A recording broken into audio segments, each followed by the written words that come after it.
Good morning दोस्तों। रात के बजे हैं अभी 11:30। डेट है 29 और मैं आपके लिए लेके आ गया हूँ 30 का करंट अफेयर। सबसे पहले आज जो हम करंट अफेयर डिस्कस करेंगे यह है एक वेब बेस्ड डैशबोर्ड के बारे में। ये क्या होती है दोस्त? सबसे पहले तो आप ये समझ लो वेब बेस्ड डैशबोर्ड हम लोग किससे कहते हैं। अगर आप लोग यही नहीं समझ पाओगे तो आप लोग प्रकृति क्या है, जिस टॉपिक के बारे में हम लोग आपसे चर्चा करने वाले हैं, ये आप नहीं समझ पाओगे। देखो, आपने बहुत बार देखा होगा कि जब भी आप कोई वेबसाइट डालते हो कंप्यूटर पे या मोबाइल पे, तो सबसे पहले एक पेज निकल के आता है जिस पे बेसिकली कुछ एनालिटिक्स दिए हुए होते हैं। अगर वो बिजनेस का वेबसाइट है, अगर कोई स्कूल का वेबसाइट है तो उस पर लॉगिन का फंक्शन दिया हुआ होता है। उस पे स्कूल के कुछ गैलरी फ़ोटोज़ दिए हुए होते हैं, कुछ इम्पॉर्टेंट नोटिफिकेशन दिए हुए होते हैं। अगर गवर्नमेंट का वेब है तो उस पर भी आप देखोगे कुछ एनालिटिक्स दिए हुए होते हैं, कुछ स्टैटिक्स दिए हुए होते हैं, कुछ गवर्नमेंट की स्कीम के बारे में दिया हुआ होता है। तो अगर आप किसी भी वेबसाइट को देखते हो तो जो पहला पेज आपके सामने खुल के आता है उसे हम बोलते हैं डैशबोर्ड उस वेबसाइट का। ठीक है, तो यहाँ पे एक दोस्तों एक प्रकृति नाम का ठीक है, नाम का एक वेब बेस्ड डैशबोर्ड बनाया गया है। यानी कि अगर आप वेबसाइट खोलते हैं तो उसमें जो सबसे पहले निकल के आएगा वह इसी प्रकृति के बारे में निकल के आएगा। अभी बिल्कुल भी चिंता नहीं कर रहे हैं कि ये प्रकृति क्या है, पहले थोड़ा सा वो समझ लो बेसिक, क्योंकि अगर आप बेसिक नहीं समझ पाओगे, क्योंकि अभी आपने साइंस एंड टेक नहीं पढ़ा है, ठीक है, न मैंने आपको टेक्नोलॉजी पढ़ाया है। जहाँ पे जब मैं आपको कंप्यूटर साइंस पढ़ाऊँगा तब मैं वहाँ आपको पढ़ाऊँगा कि वेब क्या होता है और वेब बेस्ड डैशबोर्ड क्या होता है।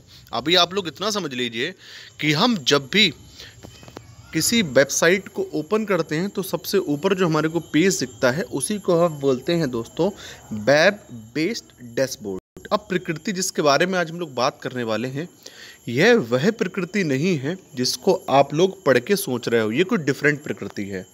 प्रकृति क्या है दोस्तों? एक वेब बेस्ड डैशबोर्ड है जिसका काम है प्रेडिक्शन करना। क्या काम है इस पेज का? प्रेडिक्शन करना। अब किसकी प्रेडिक्शन करना? तो देखो दोस्तों, कोविड-19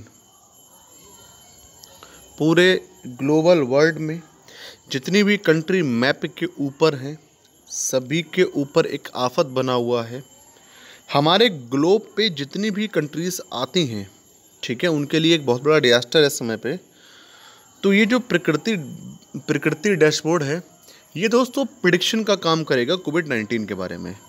ये पहले से ही प्रिडिक्ट करेगा कि आगे आने वाले 3 हफ्ता तक हमारे देश की क्या स्थिति रहने वाली है रिलेटेड टू कोविड-19।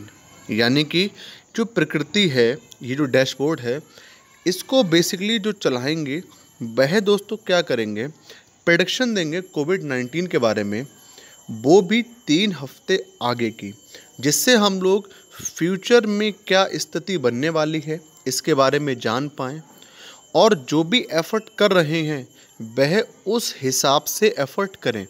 ये हमारे को बताएगा कि किस स्टेट में 3 हफ्ते के बाद कितने केसेस आ सकते हैं, ये करेगा प्रेडिक्शन, यानी कि हिंदी में कहूँ तो भविष्यवाणी। ये बताएगा कि किस डिस्ट्रिक्ट में कितने केस आ सकते हैं। यानी कि जो प्रकृति वेब बेस्ड डैशबोर्ड है इसका काम है फ्यूचर में कोविड-19 से होने वाली बीमारियों का पहले से ही प्रेडिक्शन कर देना, जिससे गवर्नमेंट ऑफ इंडिया जो है वह दोस्तों अच्छा सा एक मूव ले पाए इस सिचुएशन को टैकल करने के लिए। फॉर एग्जांपल, प्रकृति आपने मान लीजिए कह दिया कि यूपी में जो ज़िला है आपका, ठीक है, लखनऊ, इसमें भगवान ना करे कभी ऐसा हो, इसमें 500 केस जो हैं विदिन 3 वीक्स निकलेंगे। भगवान ना करे कभी ऐसा हो, पहले कह देता हूँ मैं, और मैं तो कह रहा हूँ भगवान ना करे पूरी इंडिया के अंदर भी अब आगे 500 केस निकले, तो 500 केस निकलेंगे। तो ऐसी स्थिति में क्या होगा कि जो गवर्नमेंट ऑफ इंडिया है वह अपना विशेष फोकस कर लेगी लखनऊ की तरफ के लिए। यानी कि लखनऊ की जो टीम है जो इसको टैकल कर रही है इस पूरे डिजास्टर को, वह दोस्तों पहले से ही अलर्ट हो जाएगी। तो समझ रहे मेरी बात आप लोग? मतलब कि वो एरिया जो इससे सबसे ज़्यादा प्रोन एरियाज़ हैं उनको पहले से ही सूचित कर देना, जिससे वह कंडीशन को अच्छे से टैकल कर पाएँ। इस सूचित करने का उद्देश्य क्या है? टैकल कर पाएँ। चलो अब मैं इसको पूरा पढ़ के सुना देता हूँ। Researchers at the Indian institute of Delhi, अब ये प्रकृति नाम का जो वेब बेस्ड डैशबोर्ड ये डेवलप किसने किया है? तो रिसर्चर वैज्ञानिक इंडियन इंस्टीट्यूट ऑफ दिल्ली के इसे डेवलप किए हैं और ये एक वेब बेस्ड डैशबोर्ड है for predicting the spread of covid in India. ये क्या करेगा? ये प्रिडिक्शन करेगा कोविड-19 के बारे में 3 हफ्ता पहले से ही। इसकी जो प्रिडिक्शन है ये आफ्टर 1 वीक के बाद अपडेट कर दी जाएंगी 4th वीक के लिए। ठीक है। दिल्ली के भारतीय संस्थान के निवासियों ने भारत में कोविड-19 के प्रसार की भविष्यवाणी करने के लिए एक वेब आधारित डैशबोर्ड विकसित किया है। ठीक है। तो यहाँ पे वही हिंदी में दिया हुआ है जो मैंने आपको इंग्लिश में बता दिया। आगे चलते हैं। आगे है हमारे पास प्रकृति की जो फुल फॉर्म है, जो आपसे पेपर के अंदर मुझे लगता है पूछे जाने के बहुत आसार हैं। यह है prediction and assessment of corona virus infection and transmission in India. तो प्रकृति की फुल फॉर्म याद कर लीजिए, that is prediction and assessment of corona infections and transmission in India gives detail state wise and district wise prediction of कोविड-19। तो मैंने आपसे कहा ये क्या करेगा? स्टेट वाइज प्रेडिक्शन करेगा, डिस्ट्रिक्ट वाइज प्रेडिक्शन करेगा, जिससे कि अगर कहीं पर भी कोई भी संभावना बन रही है एक साथ केस बहुत ज़्यादा आने की, तो वह अलर्ट रह सकें और इस सिचुएशन को वेल मैनर में टैकल कर सकें। In India for 3 week period which is updated on weekly basis, जो कि वीकली बेसिस पे अपडेट होगा। The institute said that researchers believe that such a platform will be highly useful for healthcare organizations as well as local and central authority to efficiently plan for different scenarios and resource allocations। देखो ये बात मैंने आपको कम से कम 3 बार बता दी, इस topic को पढ़ाते हुए 4थी बार फिर बोल रहा हूँ।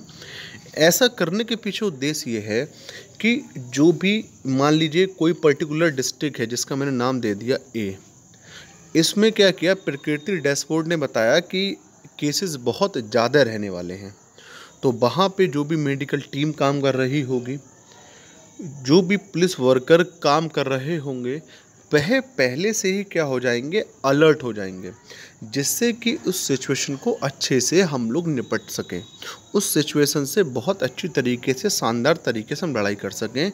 अब ऐसा ना हो कि एक साथ कहीं पर केस निकल आएँ और हमारे पास पहले से भी एबिलिटी ना हो, लाइक मेडिसिन की एबिलिटी ना हो, वेंटिलेटर्स की एबिलिटी ना हो, ये बेड की एबिलिटी ना हो, डॉक्टर्स की एबिलिटी ना हो। तो जितने भी रिसोर्सेस हैं हम उनकी भी पहले से एक एबिलिटी बना के चलेंगे, जिससे फ्यूचर में अगर ऐसा डिजास्टर खड़ा होता है तो उससे हम फाइट कर पाएँ और हमें ड्यूरिंग द फाइट कोई समस्या फेस करने को ना मिले। चलो आगे चलेंगे। अब देखो यही हिंदी में है। प्रकृति का अर्थ है भारत में कोरोना संक्रमण और संचरण को भविष्यवाणी और आकलन।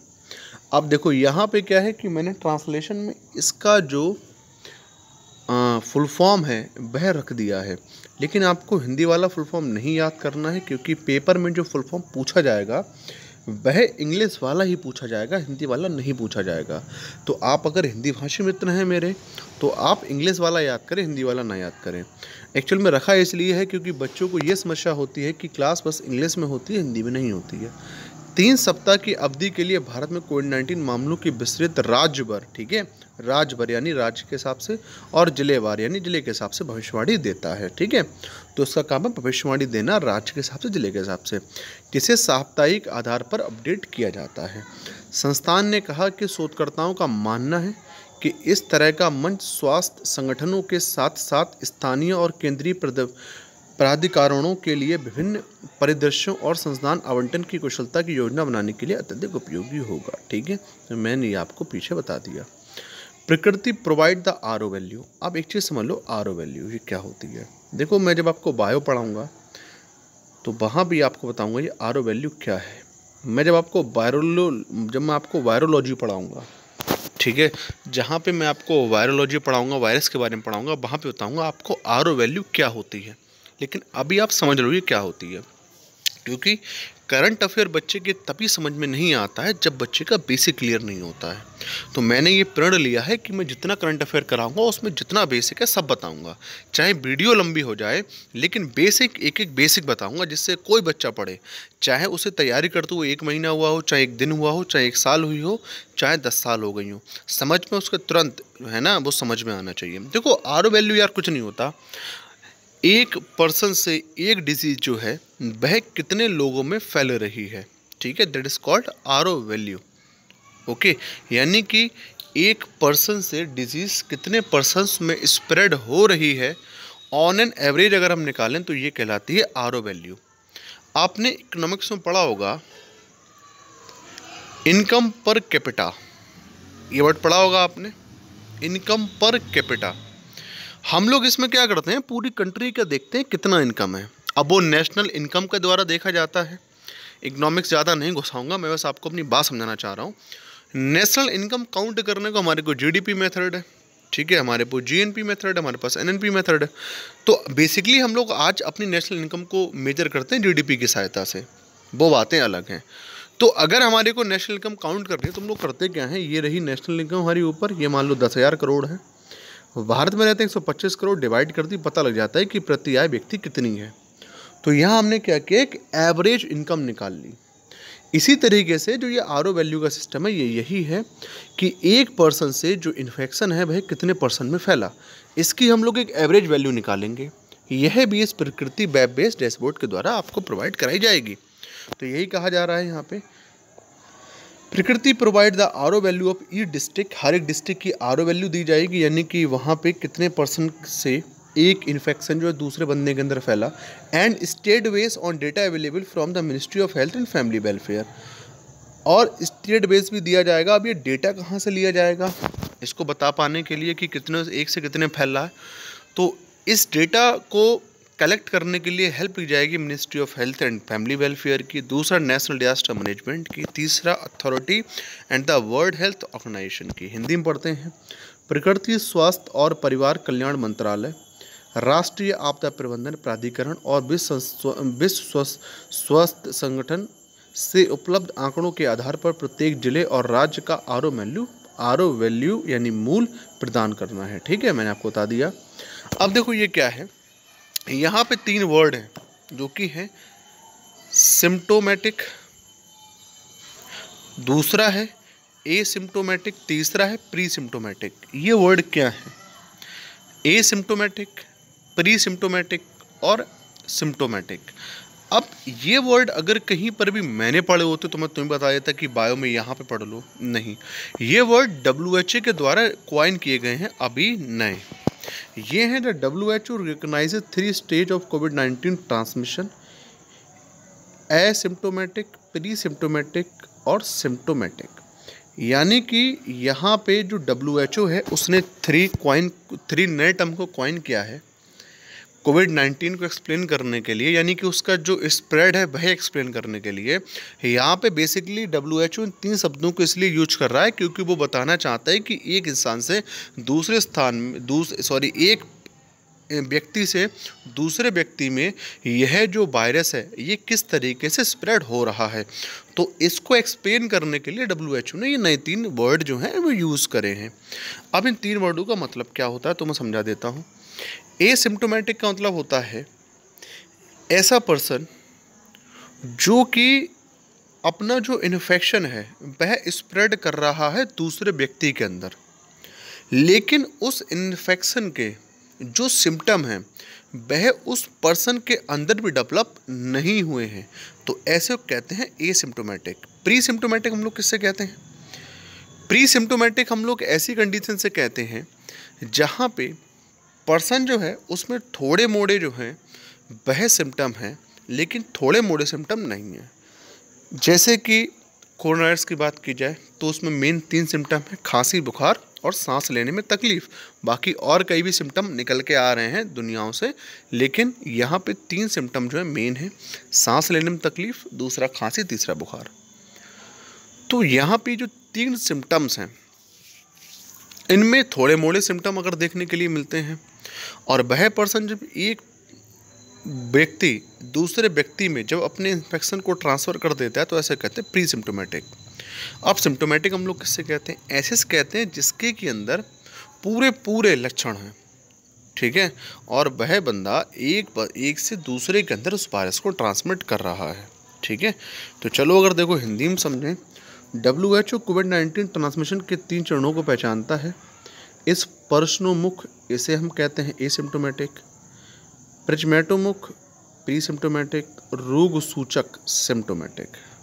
आगे चलेंगे तो symptomatic transmission refer to a transmission from person while they are experience symptom. तो सिम्टोमेटिक ट्रांसमिशन देखो मैंने आपको बताया, जब सिम्टोमेटिक ट्रांसमिशन एक उस प्रकार का ट्रांसमिशन है जब पर्सन के अंदर सिम्टम्स हैं लेकिन वह क्या कर रहा है, सिम्टम को होने के बावजूद भी किसी दूसरे पर्सन के अंदर उस इन्फेक्शन को ट्रांसफ़र कर रहा है। तो ऐसे जो ट्रांसमिशन ऐसे कहते हैं सिम्टोमेटिक ट्रांसमिशन, यानी एक पर्सन के अंदर उस वायरस है, वायरस के माइल्ड सिम्टम डेवलप हैं लेकिन वो क्या कर रहा है कि इन माइल्ड सिम्टम्स को एक पर्सन से दूसरे पर्सन में ट्रांसफ़र कर रहा है, इसे कहते हैं symptomatic transmission. Pre symptomatic transmission कुछ है कुछ नहीं है, ऐसा पर्सन भी ट्रांसमिट करता है एक से दूसरे के लिए, इसे कहते हैं प्री सिम्टोमेटिक। एसिम्टोमेटिक यहाँ पे ऐसे ट्रांसमिशन से कहते हैं जहाँ पे पर्सन के अंदर जो है वह दोस्तों सिम्टम्स बिल्कुल भी नहीं है।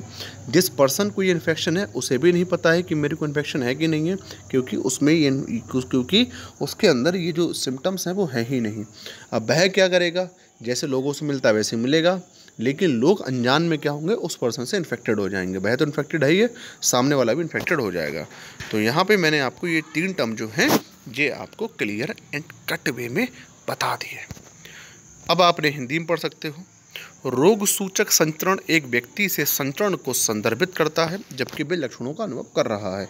तो ये आप तीनों पढ़ लीजिएगा, बिल्कुल ए क्वालिटी हिंदी में है।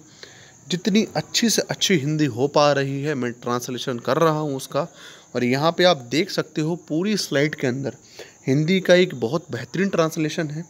कहीं पर भी मेरी अंदाज से तो मिस्टेक कहीं पर भी नहीं है, क्योंकि मैंने हिंदी ट्रांसलेशन 2 बार पढ़ा है पूरा, तो मैं समझता हूँ कोई भी गलती यहाँ पे नहीं है। अब मैं भी इंसान हूँ, हो सकता है कहीं हो एक आधा हो, लेकिन दोस्तों नहीं है। 99.9% ये जो पीपीटी जो हिंदी में दे रहा हूँ ये बेस्ट लैंग्वेज में है। तो if you are the student of Hindi board तो भैया टेंशन ना लेना, मैंने इस पर बहुत मेहनत की है, बिल्कुल भी घबराने की आवश्यकता है नहीं। अब देखो ये क्या है, green orange and red zones. इस जो न्यूज है ये क्या है, हमारी जो गवर्नमेंट है वह अब इस प्रयास में लगी है वह किस तरीके से लॉकडाउन को ओपन करें, लेकिन जो केसेस हैं वह सर्टेनली रिड्यूस नहीं हो रहे हैं। तो इसके लिए क्या किया जा रहा है कि पूरी जो टेरिटरी ऑफ इंडिया है हमारी, उसको 3 हिस्सों में बांटा जा रहा है, जिसमें कि ये जो हिस्से हैं एक एक हिस्से को डिक्लेयर करने के लिए कुछ कंडीशंस रखी हुई हैं। इन्हीं कंडीशंस के हिसाब से हम हिस्सों के लिए डिवाइड करेंगे। जैसे कि जो पूरा का पूरा ये जो लॉकडाउन ओपन होगा तो इसको ओपन करने के लिए 3 जोन बनाए गए हैं। एक को हम कहते हैं ग्रीन जोन, एक को कहते हैं ऑरेंज जोन, तीसरे को कहते हैं रेड जोन। ये 3 जोन बनाए जाएंगे और जो कोविड-19 है उससे निजात दे पाएगा लॉकडाउन के माध्यम से लोगों के लिए। अब किस तरीके से यहाँ पे देखा जाएगा, तो देखो वह एरिया जो कि ग्रीन जोन के अंडर में आएंगे वहाँ पर ये जो लॉकडाउन है वह खोल दिया जाएगा। ग्रीन जोन में आने के लिए कंडीशन ये है कि वहाँ पे 28 डेज से कोई भी केस रिपोर्ट नहीं किया गया हो। ऑरेंज जोन जो है वह एक ऐसा जोन होगा जहाँ पे थोड़े मोड़े केस होंगे, कोई ज़्यादा संख्या में केस नहीं होंगे। तो ऐसे हम लोग जगह के लिए कहेंगे ऑरेंज जोन। फिर कहेंगे तीसरी जगह के लिए इसे कहेंगे रेड जोन। रेड जोन हम लोग ऐसी जगह को बोलेंगे जहाँ पर केस बहुत हैं। देखो मैंने आपसे क्या बोला, हमारी जो मिनिस्ट्री ऑफ हेल्थ है वह कोशिश कर रही है कि लॉकडाउन को जल्दी से जल्दी खोला जाए, क्योंकि जो हमारे नरेंद्र मोदी जी हैं उन्हें भी कोई शौक नहीं है लॉकडाउन को लगा के रखना और इकोनॉमिक की जो हमारी इकोनॉमिक एक्टिविटी है उन्हें रोक के रखना, क्योंकि इन इकोनॉमिक एक्टिविटी जो कि रुकी हुई हैं इससे जो है बहुत ही बड़ा जो है वह नुकसान भारत को उठाना पड़ेगा। नरेंद्र मोदी जी ने कहा भी है कि इससे जो हमारा देश है वही कई साल पीछे चला जाएगा। तो अगर हमारे लिए हल्के हल्के जो शटडाउन है इस समय पे, जो लॉकडाउन है, अगर हमें इसे खोलना है तो एक प्लानिंग तैयार की गई है गवर्नमेंट ऑफ इंडिया के द्वारा। यहाँ पे जो प्लानिंग है वो ये है कि हम पूरी कंट्री को 3 जोन्स में बांट दें। एक को बनाए ग्रीन जोन। ग्रीन जोन हम उसे बोलेंगे जहाँ पर लास्ट 28 डेज से कोई भी केस नहीं आया है। दूसरा, हम लोग कंट्री को पहला पार्ट तो ग्रीन जोन, दूसरा पार्ट जिसमें डिवाइड करेंगे वह होगा ऑरेंज जोन, ऐसा जोन जहाँ पे थोड़े मोड़े केसेस हैं। तीसरा हम लोग बनाएंगे ऐसे जोन के लिए, इसे बोलेंगे रेड जोन, जहाँ पे केसेस की संख्या बहुत ज़्यादा है। अगर अभी की बात की जाए तो हमारे देश में 170 तो हॉट स्पॉट्स हैं, यानी कि रेड जोन है 170, यानी कि 170 जगह हमारे पास ऐसी हैं जहाँ पे भरमार केस हैं। और आप यहाँ पे इस ग्राफ में भी देख पा रहे होगे, इंडिया के ग्राफ में, कि कितनी ऐसी जगह हैं जो कि आपकी रेड जोन के अंडर में आ रही हैं। यानी कि बहुत सारी ऐसी जगह हैं जहाँ पे पूरा रेड जोन ही रेड जोन है, यानी कि वहाँ पे जो केसेस हैं उनकी संख्या बहुत अच्छी है। दूसरा ऑरेंज जोन, 207 ऐसी डिस्ट्रिक्ट है हमारे पास जो कि ऑरेंज जोन के अंडर में आएंगी, यानी कि ऐसे जहाँ पे थोड़े मोड़े केसेस हैं तो वहाँ पे थोड़ा मोड़ा रिलीफ दिया जाएगा। लेकिन जो रेड जोन है वहाँ पे बिल्कुल भी रिलीफ नहीं दिया जाएगा, वह पूरा एरिया सील रखा जाएगा।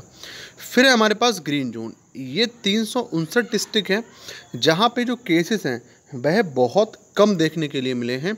यानी कि कम क्या, यहाँ पे केसेस देखने के लिए मिले थे, लेकिन लास्ट 28 डेज यानी 1 महीने से यहाँ पर एक भी केस रिपोर्ट नहीं किया गया है।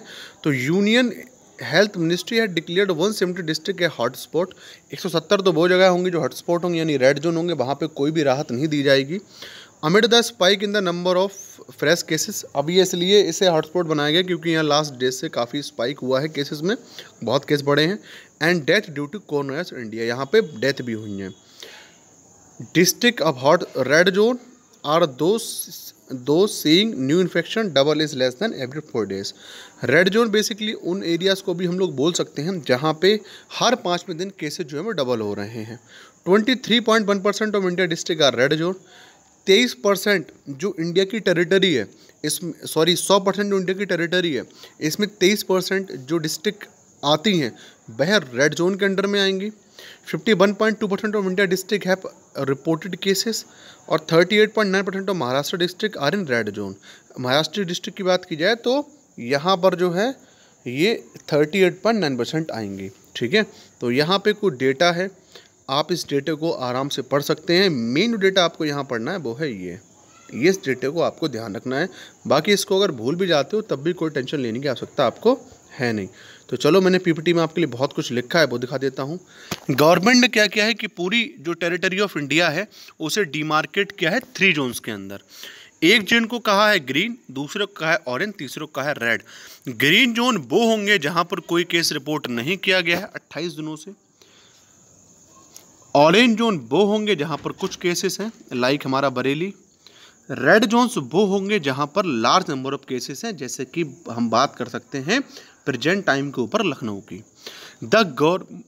लखनऊ की, नोएडा की the government suggest opening up of the green zone first. तो गवर्नमेंट प्लान कर रही है कि सबसे पहले जो जगह खोली जाएंगी वह खोली जाएंगी जो ग्रीन जोन के अंडर में आती हैं। और ग्रीन जोन के अंडर में आने के लिए किसी डिस्ट्रिक्ट को चाहिए कि वहाँ पर लास्ट 28 डेज से कोई केस नहीं आया हो।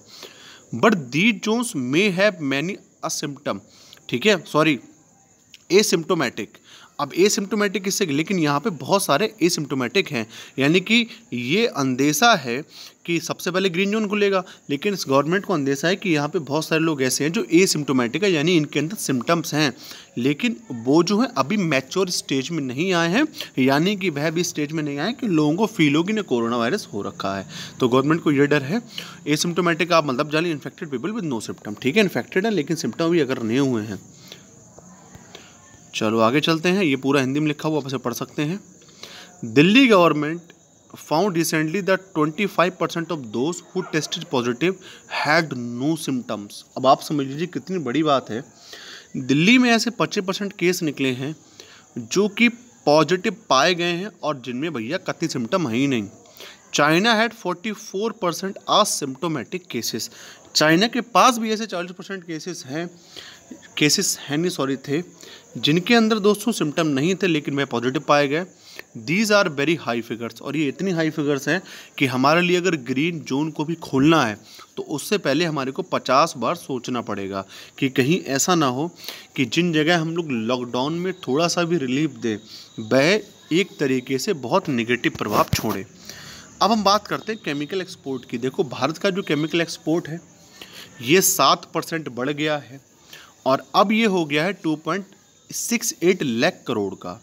बात की जाए 4 महीनों के दौरान, ठीक है, तो 4 महीने में इंडिया का जो केमिकल एक्सपोर्ट है वह दोस्तों बढ़ चुका है 7%, ठीक है। और केमिकल जो सेक्टर है हमारा वह इस समय पे हमारी कंट्री में नंबर 1 के ऊपर आ चुका है। यानी कि जितने भी सेक्टर्स हैं हमारी कंट्री में जो रन कर रहे हैं उन सेक्टर में जो सबसे ऊपर सेक्टर अब आ चुका है यही है केमिकल सेक्टर। और ये बात कोई अचंभे वाली नहीं है, बहुत कॉमन सेंस वाली बात है कि इस समय भाई मेडिसिन की आवश्यकता है, इसलिए जितने भी सेक्टर्स हैं वह सब की जो एफिशिएंसी है वह बहुत कम हो चुकी है।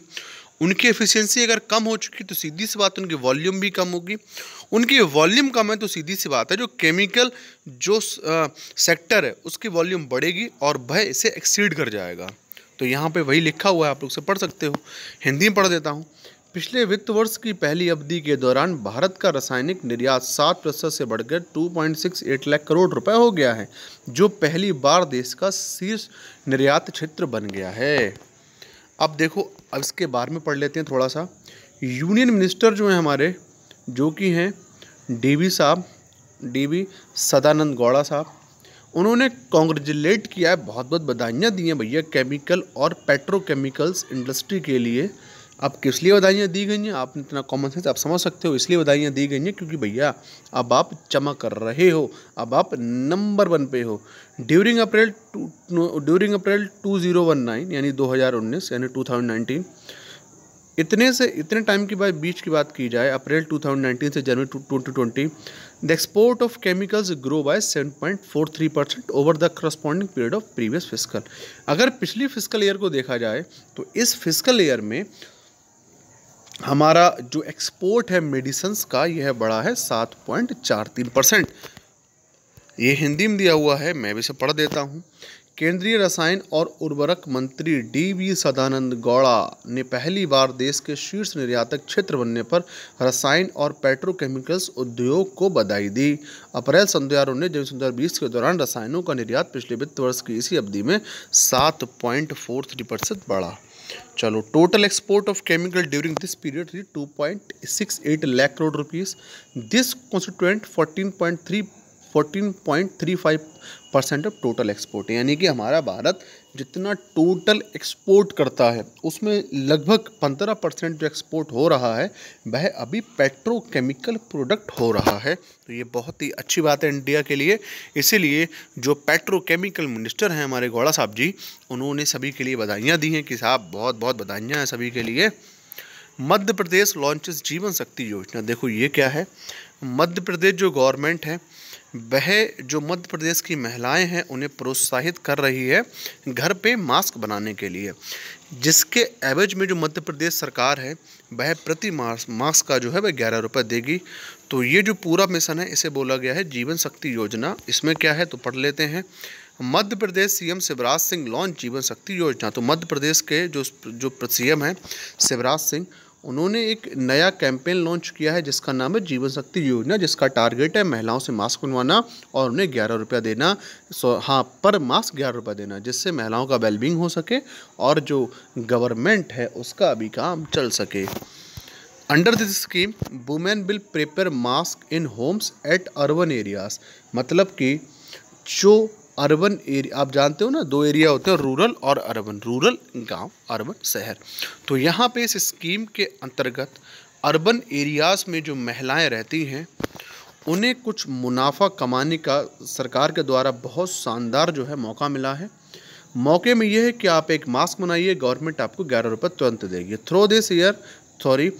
Throw this they not earn only profit by preparing cotton mask but also participate in pieces work. अब सिंपल सी बात है भाई कुछ काम भी करेंगी, बढ़िया वाला है, इसमें पैसा पैदा मिलेगा और इससे सरकार की ज़रूरत जो है मास्क की वह भी पूरी होगी।